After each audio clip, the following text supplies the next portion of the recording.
সদাপ্রভু ঈশ্বরের নির্মিত ভূচর প্রাণীদের মধ্যে সর্প সর্বাপেক্ষা খল ছিল। সে ওই নারীকে কহিল, ঈশ্বর কি বাস্তবিক বলিয়াছেন, তোমরা এই উদ্যানের কোনো বৃক্ষের ফল খাইও না?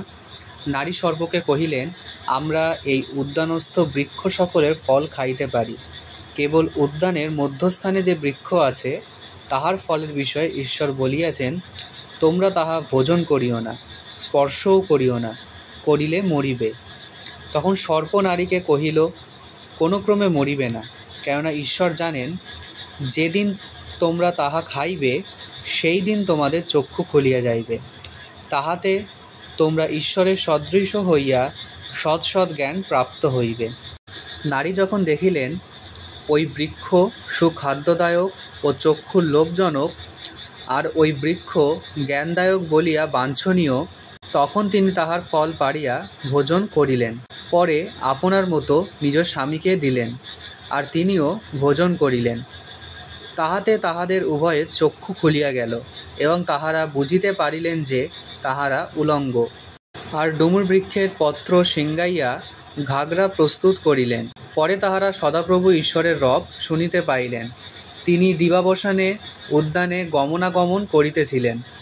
তাহাতে আদম ও তাহার স্ত্রী সদাপ্রভু ঈশ্বরের সম্মুখ হইতে উদ্যানস্থ বৃক্ষসমূহের মধ্যে লুকাইলেন। তখন সদাপ্রভু ঈশ্বর আদমকে ডাকিয়া কহিলেন, তুমি কোথায়? তিনি কহিলেন, আমি উদ্যানে তোমার রব শুনিয়া ভীত হইলাম, কারণ আমি উলঙ্গ, তাই আপনাকে লুকাইয়াছি। তিনি কহিলেন, তুমি যে উলঙ্গ, ইহা তোমাকে কে বলিল? যে বৃক্ষের ফল ভোজন করিতে তোমাকে নিষেধ করিয়াছিলাম, তুমি কি তাহার ফল ভোজন করিয়াছ? তাহাতে আদম কহিলেন, তুমি আমার সঙ্গিনী করিয়া যে স্ত্রী দিয়াছ, সে আমাকে ওই বৃক্ষের ফল দিয়াছিল, তাই খাইয়াছি। তখন সদাপ্রভু ঈশ্বর নারীকে কহিলেন, তুমি এ কি করিলে? নারী কহিলেন, সর্প আমাকে ভুলাইয়াছিল, তাই খাইয়াছি। পরে সদাপ্রভু ঈশ্বর সর্পকে কহিলেন, তুমি এই কর্ম করিয়াছ, এই জন্য গ্রাম্য ও বন্য পশুদের মধ্যে তুমি সর্বাপেক্ষা অধিক শাপগ্রস্ত। তুমি বুকে হাঁটিবে এবং যাবজ্জীবন ধূলি ভোজন করিবে। আর আমি তোমাতে ও নারীতে এবং তোমার বংশে ও তাহার বংশে পরস্পর শত্রুতা জন্মাইব।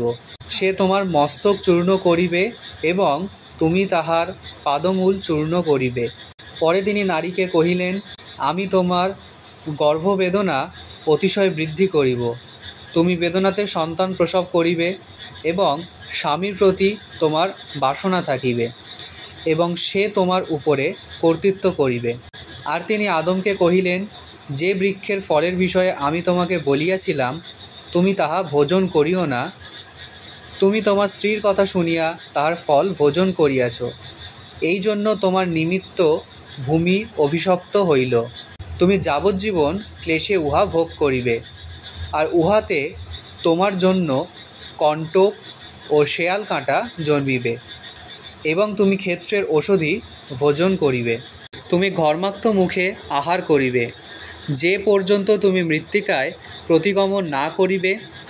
তুমি তো তাহা হইতে গৃহীত হইয়াছ, কেননা তুমি ধূলি, এবং ধূলিতে প্রতিগমন করিবে। পরে আদম আপন স্ত্রীর নাম হবা রাখিলেন, কেননা তিনি জীবিত সকলের মাতা হইলেন। আর সদাপ্রভু ঈশ্বর আদম ও তাহার স্ত্রীর নিমিত্ত চর্মের বস্ত্র প্রস্তুত করিয়া তাহাদিগকে পরাইলেন।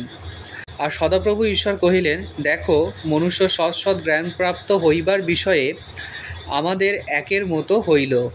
এখন পাছে সে হস্ত বিস্তার করিয়া জীবন বৃক্ষের ফলও পাড়িয়া ভোজন করে ও অনন্তজীবী হয়, এই নিমিত্ত সদাপ্রভু ঈশ্বর তাহাকে এদেন উদ্যান হইতে বাহির করিয়া দিলেন, যেন তিনি যাহা হইতে গৃহীত সেই মৃত্তিকাতে কৃষিকর্ম করেন। এইরূপে ঈশ্বর মনুষ্যকে তাড়াইয়া দিলেন, এবং জীবন বৃক্ষের পথ রক্ষা করিবার জন্য এদনস্থ উদ্যানের পূর্ব দিকে করুবগণকে ও ঘূর্ণায়মান তেজময় খড়গ রাখিলেন। আমেন।